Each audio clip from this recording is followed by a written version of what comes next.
안녕하세요. 저는 유니콘 멘토 서울대학교 간호학과 장민수 멘토입니다. 반갑습니다. 지금부터 저와 함께 간호학과에 대한 학과 정보를 탐색해 보겠습니다. 유니콘 멘토 멘토링이 앞으로 여러분들의 진학을 결정함에 많은 도움이 되기를 희망하겠습니다. 감사합니다. 선생님은 서울대학교 간호학과에 재학 중이에요. 제가 다니고 있는 서울대학교는 서울시 관악구에 위치한 4년제의 종합대학입니다. 우리 학교의 부지는 정말 넓고요. 또 특히나 관악산의 모습이 참 아름다운 것으로 유명합니다.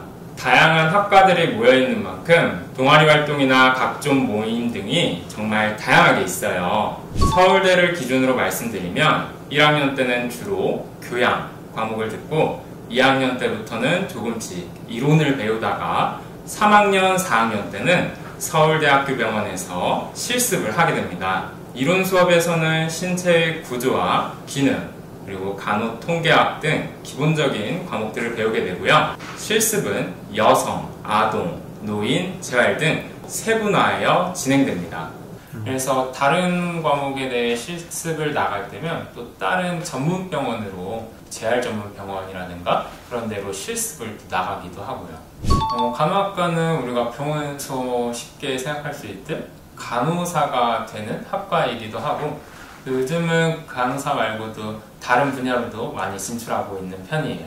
그래서 4년간의 교육과정을 통해서 시험을 통과하면 간호사 면허를 주고 그렇게 전문적인 간호사를 양성하는 교육기관이라고 할 수 있겠어요. 이제 간호사가 우리가 꼭 알고 있는 중환자실이나 수술실, 병동에서 일하는 간호사 말고도 건강보험관리공단 혹은 공무직 간호사를 할 수도 있고 아니면 요즘은 기업이나 연구소에서 연구를 하는 연구간호사 또 지역사회 간호사라고 해서 우리가 살고 있는 이런 지역사회 이웃의 건강 향상을 위해서 일하는 그런 지역사회 간호사도 있어요. 그래서 간호학과 졸업 후에 취업할 방향은 생각보다 넓다라고 생각하는 편이에요. 제가 초등학생 때 수업을 들을 때 어떤 선생님께서 여러분은 왜 살죠? 라고 이렇게 질문을 한 적이 있으셨어요. 근데 그게 되게 그 초등학생인 저한테 되게 큰 충격으로 다가왔던 것 같아요. 당연히 그때 답을 얻긴 어려웠고 답을 얻는다 해도 정말 이게 올바른 답인지도 잘 모르겠고 좀 이렇게 고민이 계속 품고 살다가 나중에 가서 생각을 해보니까 그럼 나는 내가 소중히 여기는 가치를 추구하는 그런 삶을 살아야겠다. 쌤은 그게 사람이었거든요. 그래서 사람을 사랑할 수 있는 직업이 뭐가 있을까? 이런 걸 실천할 수 있는 직업이 무엇이 있을까 생각을 해보니까 좀 간호학과가 되게 잘 맞았던 것 같아요. 그래서 꼭 그때 당시에 간호학과 이렇게 딱 정하지는 않았었더라도 어떤 생명 관련한 생명이나 메디컬 관련한 학과로 좀 지원을 해볼 생각을 그때부터 품게 됐고요. 사실 초등학생 때부터 그때는 솔직히 엄마가 시키니까 엄마 혼내고 또 학원에서도 끌어주고 하다 보니까 공부를 하게 됐던 것 같아요. 그러다 보니까 성적이 좋게 나오면 그에 대한 주변의 기대도 있을 거고 사실 그런 것 때문에 공부하게 됐어요. 그게 정말 컸는데 나중에 가면 갈수록 내가 나중에 정말 가고 싶은 길이 있는데 이 성적이 내 발목을 붙잡지 않을까? 그런 걱정 때문에 공부를 했던 게 더 컸죠. 또 이렇게 목표를 한번 잡게 되니까 또 계기 이런 것들이 있다 보니까 좀 공부할 때 저를 이렇게 나태해질 때, 게을러질 때 그때 좀 이렇게 끌어주는 힘이 되었던 것 같아요. 그래서 내가 이걸 왜 하는지 좀 생각을 하고 공부를 하면 도움이 많이 되는 것 같아요. 학생부 종합전형으로 했고요. 학생부 종합전형은 학교시험, 그러니까 중간고사나 기말고사, 그리고 수행평가 점수, 그리고 자율활동, 봉사활동, 동아리활동, 진로활동 등을 모두 폭넓게 평가하는 전형이에요. 저는 이 학생부 종합전형, 서울대학교에서는 일반전형이라고 불리는 전형을 통해 입학했어요. 나중에는 면접도 보게 되는데 면접은 인성 면접도 보는 경우도 있고 또 저 같은 경우에는 생물이나 화학 문제를 출제해서 이걸 어떻게 풀어나가지 보는 그런 면접이 있었어요. 저는 수능 성적이 정말 좋지 못했어요. 평소에도 모의고사에서 좋은 점수가 나오지 못했거든요. 그래서 고등학교 1학년 때부터 생활기록부를 미리 준비하기 시작했어요. 1학년 때부터 반장이나 동아리 부장 등 지원할 수 있는 것들은 다 해보고, 동아리 활동도 생명 관련한 생명과학부에서 여러 행사들도 준비해보고, 그런 식으로 많이 준비를 해왔던 것 같아요. 그러한 경험들이 하나하나가 쌓이니까 나중에 고3 때 생활기록부가 꽤 풍성해지더라고요. 이런 것에 대해서 아마 좋게 평가해 주시지 않았나 싶어요. 또 고등학생이 되면 자율동아리라고 해서 동아리를 만들어 볼 수 있어요. 여러분이 진학하고자 하는 학과와 관련된 동아리를 만들어서 운영을 해보는 것도 정말 좋을 것 같아요. 그래서 선생님도 뜻이 맞는 친구들을 모아서 일부러 생명 관련한 책을 읽는 그런 독서 동아리를 만들어서, 그래서 매주 책을 읽어와서 찬성팀, 반대팀 나눠서 이렇게 토론도 해보는 그런 활동도 해봤어요. 근데 자소서는 좀 나중에 고3 때 진짜 내기 직전에 쓰는 게 나은 것 같아요. 고1 때보다는 고2 때가, 고2 때보다는 고3 때가, 고3 중에서도 여름방학쯤 됐을 때 가장 생각이 좀 원숙해진달까? 그런 게 좀 있는 것 같고, 자소서 쓸 때는 제가 평소에 다이어리를 쓰는 습관이 있어요. 그래서 이날은 뭘 했고 적어놓은 걸 나중에 쭉 펼쳐보면서 자기소개서를 쓰니까 다른 친구들보다 훨씬 편하게 썼던 것 같아요. 그래서 여러분도 좀 다이어리를 미리 준비해서 내가 이날에 어떤 활동을 주도적으로 했는지를 기록해 놓으면 큰 도움이 될 거예요. 제가 봤던 일반 전형의 면접은 어떤 문제를 출제하고 그에 대한 이해나 문제풀이 과정을 평가하는 것이었는데요. 솔직히 말하면 혼자 준비해 보려고 했는데 생각보다 문제가 너무 어렵게 출제됐던 거예요, 과거에. 그래서 일주일 전에 급히 서울로 올라와서 문제풀이 면접 수업을 들었던 기억이 있습니다. 또 최근에는 문제가 쉽게 나온다고 하거든요. 그래서 좀 전년도 트렌드 같은 거를 미리미리 분석해서 쌤처럼 이렇게 급히 찾아보는 일이 없도록 했으면 좋겠네요. 선생님은 생물이랑 화학의 문제가 출제됐었는데 세포의 그림을 그려놓고 이 세포의 구조, 각 소기관들의 구조와 기능을 설명하라는 문제가 있었고, 화학의 문제는 기억은 안 나는데 그때 쌤이 잘 모르는 분야였던 것 같아요. 쌤이 공부가 부족했던 부분인 것 같아요.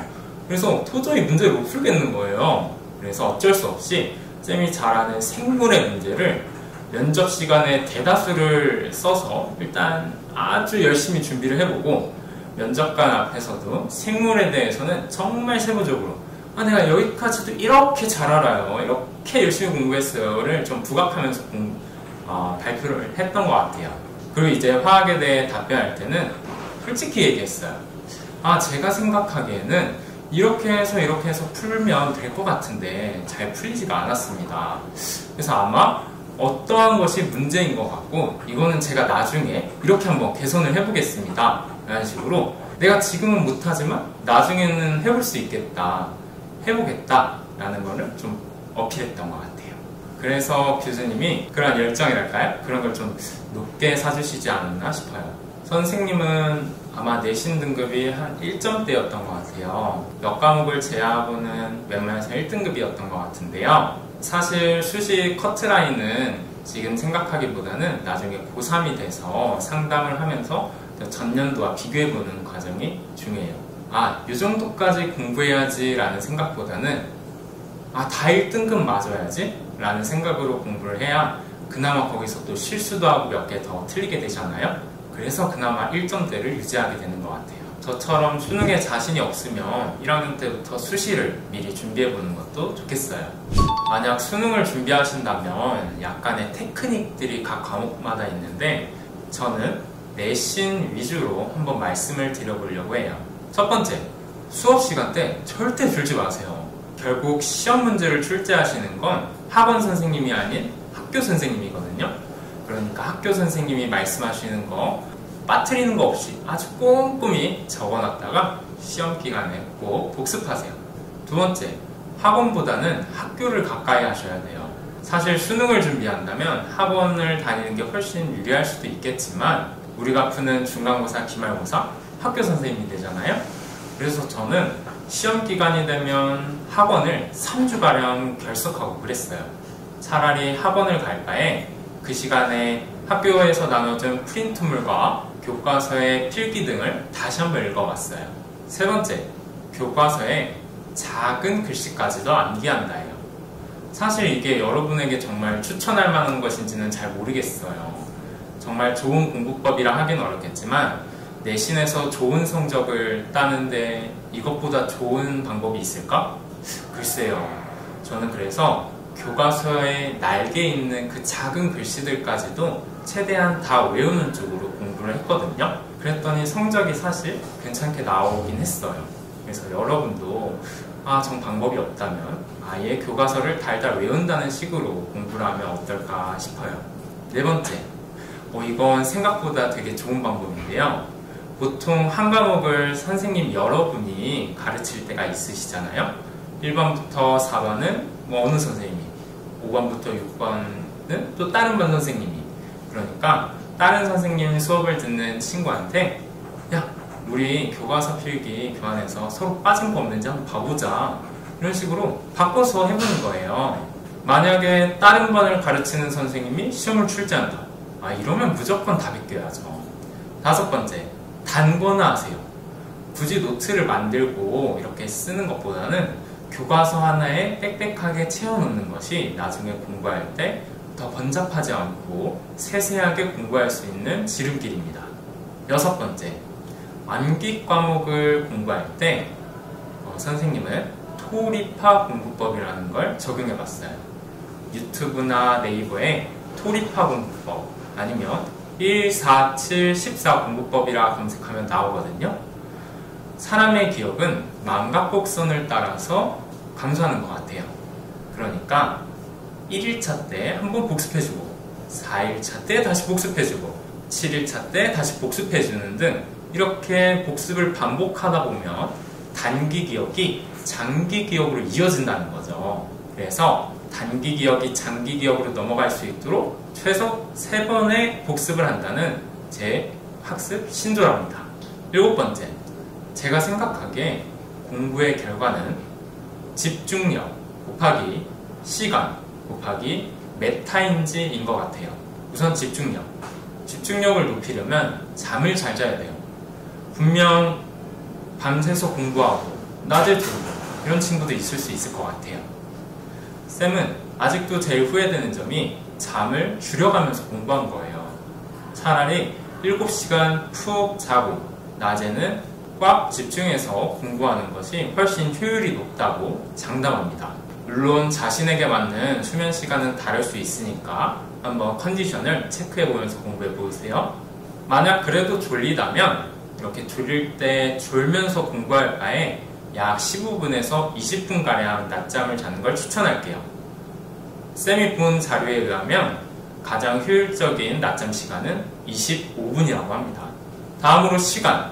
결국은 의자에 오래 앉아있는 친구들이 성적이 좋게 나오는 것 같아요. 그래서 자신을 되돌아보면서 내가 식사 시간이 너무 기네, 내가 잠을 너무 많이 자네, 이동 시간이 너무 기네 등 자신이 사용하고 있는 시간을 꼭 훑어보세요. 그래서 저는 이동하는 시간이 아까워서 단어장을 들고 다니면서 단어를 외우는 시간으로 활용했어요. 이렇게 짬짬이 남는 시간들을 공략해보세요. 다음으로 메타인지. 메타인지의 뜻은 내가 아는지 모르는지 아는 힘이에요. 아는 것을 다시 복습하는 것보다는 내가 정말 모르는 것을 복습하는 것이 더 효율적이겠죠? 그래서 저는 여기 형광펜 3개로 한 번 복습했을 때는 노란색으로 하고 그 다음으로 복습해도 모르겠으면 빨간색, 그 다음에도 모르면 파란색, 이런 식으로 제가 아는 것과 모르는 것을 구별해가면서 공부했는데 이게 나중에 시간을 줄이는데 꽤 효율적이었던 것 같아요. 사실 국어는 저는 암기 과목의 대표가 아닐까 싶어요. 그래서 그냥 교과서 부문도 계속 읽어보면서 선생님 필기 기억해보고 이런 식으로 공부를 했고, 우리가 국어 시험을 보통 아침에 보잖아요. 수능도 그렇고. 그러니까 좀 국어는 아침에 위주로 공부를 했고, 내신 준비에 있어서는 옆에 교과서 끝에 있는 날개 달려있는 작은 글씨들까지도 계속 암기를 했던 게 큰 도움이 됐던 것 같아요. 영어는 되게 좋은 비율을 생각하면서 항상 공부를 했는데, 문법은 활이고 단어는 화살이다, 이런 말이 있더라고요. 그래서 단어를 외울 때는 시간이 아까우니까 이동 시간에 단어장을 이렇게 보면서 외우는 편이었고, 문법은 꼭 학교 선생님이나 학원 선생님이 가르쳐 주신 거를 그냥 이렇게 좀 정리를 미리 해놨던 것 같아요. 제가 듣기로는 수능 때도 출제되는 문법이 사실 다 정리해보면 뭐 200여 가지다, 이런 얘기를 들은 적이 있거든요. 생각보다 문법이 그렇게 많고 막 그러지 않아요. 그래서 자신만의 이런 카테고라이징, 분류가 중요한 것 같아요. 저는 따로 이렇게 노트 정리를 하는 스타일은 아니었고, 그냥 계속해서 보는 스타일이었어요. 여기 형광펜 3개로 계속 밑줄 쳐가면서 내가 이 페이지에서 내가 정말 암기를 못한 게 있나? 내가 놓친 게 있나를 계속 보는 그런 꼼꼼한 스타일? 시간이 들긴 하죠. 시간이 들긴 하는데, 사실 내신에서 성적 받기는 정말 좋은 방법이라 다 암기를 했던 것 같아요. 수학은 사실 이게 추천할 방법은 아닌데, 수학도 사실 암기로 했어요. 제가 도저히 이게 이해가 안 되는 문제들이 너무 많은 거예요. 어떻게 풀어야 될지도 접근법을 모르겠고. 그래서 그 문제집 사러 가시면 문제집 문제를 유형별로 이렇게 나눠진 문제집들이 있거든요. 그래서 저는 수학 문제를 좀 유형별로 암기를 하다시피 한 것만 계속해서 좀 푸는 편이었어요. 그때도 이 형광펜 3개로 첫 번째 틀리면 노란색, 두 번째 틀리면 빨간색, 또 이 방법을 썼고요. 그러다 보면 이제 그 문제집에서 내가 못 푸는 문제가 거의 없어질 때가 있어요. 그런 상태에서 시험 보러 가면 그래도 내신 문제는 생각보다 잘 풀렸던 것 같아요. 당연히 또 시험 기간에는 교과서에서 많이 출제되니까 학교에서 했던 거 위주로 공부하고요.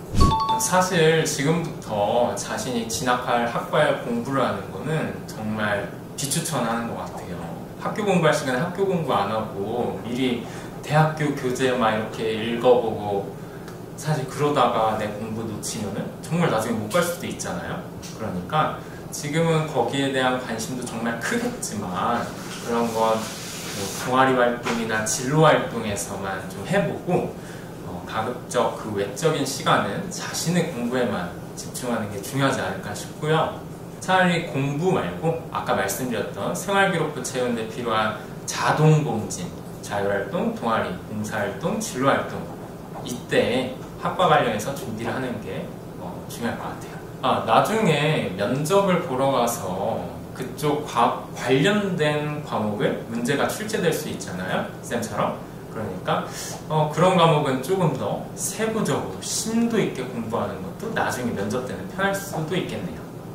일단 제가 하루 동안 사용했던 시간을 쭉 이렇게 타임라인을 그려보면서 낭비되는 시간이 없는지 보고, 그 시간에는 아까 말씀드렸던 단어장을 좀 봤고요. 대다수의 공부 시간을 수학에 투자했던 것 같아요. 수학이 가장 시간이 오래 걸리잖아요.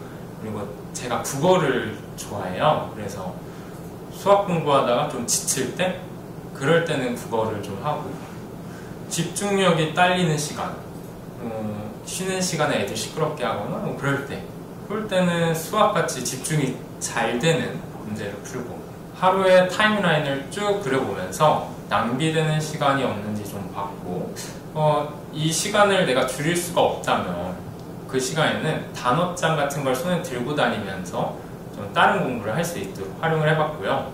이 단어장에는 꼭 영단어만 적을 필요 없고, 수학의 공식이나 영어 문법들도 적어서 가지고 다녔어요. 그게 좀 도움이 많이 됐던 것 같고요. 공부할 때 시끄러워서 집중이 잘 안 되거나 좀 피곤해서 공부가 잘 안 되면 제가 좋아하는 과목인 국어를 좀 풀어보기도 하고, 과목을 여러 번 바꿔가면서 하는 공부가 좀 스트레스를 덜 받는 팁인 것 같아요.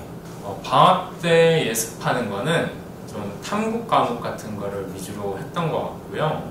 왜냐하면 학기 중에는 정말 바빠갖고 탐구 과목에 시간 쓸 겨를이 없잖아요. 그래서 탐구 과목을 미리 해놓는 것도 좋은 방법인 것 같아요. 그리고 저는 예습과 복습이 있으면 최대한 복습에 시간을 많이 투자하는 편인데요. 어디서도 얘기를 들었는데 예습이 학습의 효과가 복습보다 적다 이런 얘기를 들은 적이 있어요. 그리고 제가 실제로 해봐도 좀 복습이 더 효율적인 것 같고, 그래서 복습에 시간을 많이 들인 편입니다. 쌤은 진짜 학창시절에 막 공부만 하는 그런 스타일이었어요. 그래서 친구들이랑 PC방도 잘 안 가고 이러다 보니까 친구들이랑 관계가 소원해질까, 그리고 나중에 정말 놀고 싶을 때 놀 친구 하나 없을까 이런 게 좀 많이 걱정됐던 것 같아요. 그래서 저랑 또 비슷한 고민을 하는 친구들이 또 있더라고요. 그래서 이렇게 뜻이 맞는 친구들이랑 같이 도서관이나 독서실 다니고, 하루 공부 끝나면 뭐 과일 주스 하나 마시는 짬 정도는 낼 수 있잖아요. 뭐 그런 시간에 잡담도 좀 하고, 그렇게 외로움이나 인간관계에 대한 걱정을 좀 줄여나갔던 것 같아요. 여러분도 쌤처럼 이렇게 막 공부만 하면서 학창시절의 소중한 추억을 놓치지 말고, 또 놀 땐 놀고 할 땐 할고, 이런 식으로 하면 공부와 생활의 균형을 잘 맞춰 나갈 수 있을 거예요. 또 공부만 계속 하다 보니까 스트레스도 엄청 쌓이잖아요. 그래서 아마 고3 때 수능 100일 정도 남겨두고 번아웃이 왔던 것 같아요. 그래서 글을 읽는데 그냥 흰 종이만 봐도 두통이 막 생기는 거예요. 그러다 잠깐 쉬면 또 괜찮아. 그래서 내가 진짜 어떤 스트레스가 많이 쌓였구나 이걸 느끼고, 엄마한테는 독서실 간다고 거짓말을 하고 혼자서 인천에서 서울로 상경을 한 적이 있어요. 그래서 서울에 올라와서 혼자 가고 싶었던, 제가 또 윤동주 시인을 좋아하거든요. 윤동주 문학관도 가고, 먹고 싶은 음식 사 먹고, 그냥 그런 식으로 저만의 스트레스 해소법을 가졌던 것 같아요. 그래서 여러분도 언젠가 그런 때가 올 수 있겠죠? 그럴 때는 저처럼 어떻게 하면 마음을 좀 편히 먹어볼 수 있을까? 찾아봐도 좋을 것 같아요. 서울대학교 합격자 발표 날은 여기 딱 지켜서 나오지 않아요. 제가 알기로는 아마 하루 정도 일찍 나올 때가 종종 있거든요. 그래서 저도 하루 전날에 이제 마음 졸이고 엄청 이러고 있었죠. 그러다가 혹시나 하는 마음에 들고 왔는데 딱 결과가 나오는 거예요. 그래서 온갖 기도를 다 하죠. 뭐 종교도 없으면서 막 다 모든 신한테 빌고, 그렇게 그 떨리는 손으로 마우스를 콕 눌렀는데 거기 뭐 여러 인적사항 옆에 다 합격 이렇게 글자가 써 있는 거예요. 그때 기분은 진짜 설명하기 어렵죠. 그냥 다시 한번 확인해 봐야 돼요. 그냥 확인할, 이거 진짜야? 내가 진짜 보는 거 맞아? 나 이거 괜히 자랑했다가 아니면 어떡하지? 이런 생각밖에 안 들죠. 그래서 확인하고 나서 바로 방문 열고, 아빠 나 붙은 거 같아 이렇게 하고, 엄마는 시장 보러 가 계셨거든요. 엄마한테 전화해서 엄마 막 달려오고 껴안고 울고, 할머니 뭐 이모 고모 친척들 다 연락해서 동네방네 자랑하고, 그때 딱 느끼는 감정이, 공부 더 했어도 이거 후회 안 한다. 사실 공부했다고 후회한 사람 본 적 있나요? 저 없는 것 같아요. 꼭 그러한 순간이 아니더라도 나중에 미래를 생각하면은 전혀 아깝지 않은 공부니까 한번 학창시절 불태워보는 거 전혀 나쁘지 않다고 생각합니다. 당연히 학창시절에는 공부만 하다가 다시 대학에 오게 되니까 꿈여도 보고, 연애도 막 관심이 생겨서 미팅도 되게 많이 나가고, 또 대학교 오면 미팅을 되게 많이 하거든요. 그래서 쌤은 미팅을 6번이나 나갔어요. 뭐 그런 추억들도 쌓아보고, 학창시절에 안 했던 거 대학 오면 더 많이, 더 풍성하게 할 수 있어요. 그러니까 그때부터 조바심 가질 건 없는 것 같고요. 또 쌤이 변한 게 있다면 여유가 생긴 것 같아요. 진짜 학창시절에는 1분 1초를 남는 시간이 없도록 하는 게 목표였다면, 지금은 쌤이 하고 싶은 여가, 자전거 타기, 책 읽기, 영화 보기, 이런 여가 활동에 시간을 많이 투자하고 있어요. 역시 대학 생활의 꽃은 연애와 동아리 아니겠어요? 그래서 쌤은 학창시절에는 관심도 잘 없었던 연애도 여기 와서 열심히 해보고 있었고, 또 동아리 활동 내가 꼭 잘해야만 그 동아리에 들어가는 게 아니거든요, 대학교는. 그래서 그냥 하고 싶은 거. 쌤은 노래를 진짜 못 불러요. 오디션 볼 때도 막 옆에 있던 합창단 심사원들이 막 웃음을 터뜨릴 정도로 노래를 못 불렀는데, 뭐 들어가서 친구들이랑 합창단에서 추억도 쌓고 맛있는 음식, 술도 먹고 공연도 이렇게 대관을 해서 한 목소리로 이렇게 노래를 부르는 경험을 했는데, 그게 정말 인상이 깊어요. 합창단 말고 풍물패, 꽹과리, 장구, 구국칭 아주 시원하게 춤도 춰보고, 또 내가 공부하고 싶은 분야가 있다면 따로 공부할 수 있는 이런 학회 이런 것도 있어요. 그래서 학부생들끼리 공부 책도 읽고 토론도 해보고, 이런 경험들이 인상이 깊어요. 간호학과는 아까 말씀드렸듯이 3학년, 4학년 때는 실습을 하잖아요. 그래서 병원에서 한 3달 중에 1달 반은 병원에서 실습을 하게 되는데, 이렇게 환자분들이랑 얘기 나누는 것들이나 혹은 간호사 선생님이 간호를 하는 모습, 그런 거 관찰하는 것만 해도 저는 이론 공부를 할 때보다는 조금 더 흥미로웠던 것 같아요. 또 병동에서는 환자를 간호하는 모습도 보겠지만 정말 온갖 드라마들이 펼쳐지는 공간이에요. 당연히 서울대병원에 입원할 정도면 되게 많이 아픈 환자들이 오겠죠. 그래서 그 하나하나의 케이스, 상황들을 제가 설명하기는 어렵겠지만 그때마다 느끼는 복잡 미묘한 감정과 내가 나중에 정말 이러한 일을 하게 되는구나 하는 벅찬 감동도 때로는 느껴오는 것 같아요. 물론 실습이 하루 종일 서 있고 때로는 지루하기도 하겠지만 드라마가 펼쳐지는 공간이기도 하다? 저는 그런 생각을 가지고 있어요. 저는 대학에 오면 진짜 공부 전혀 안 해야지, 진짜 난 놀 거야 라는 마음으로 왔는데, 또 막상 와도 또 취업 준비를 나중에 생각을 해야 하고, 또 하다못해 내가 나중에 어떤 장학금을 받거나 이럴 때도 학점이 필요하고, 결국은 또 공부더라고요. 그래서 오히려 고등학생 때도 열심히 했지만 대학에 와서도 그만큼까지는 아니겠지만 그래도 계속해서 끊임없이 노력해야 되는 건 맞는 것 같아요. 이게 당연히 공부가 쉬운 일이 아니라 힘들기도 하지만, 다만 달라진 점이라면 대학생이 되니까 이제 내가 왜 이 공부를 해야 되는지 좀 잘 와닿고 면역이 생겼달까요?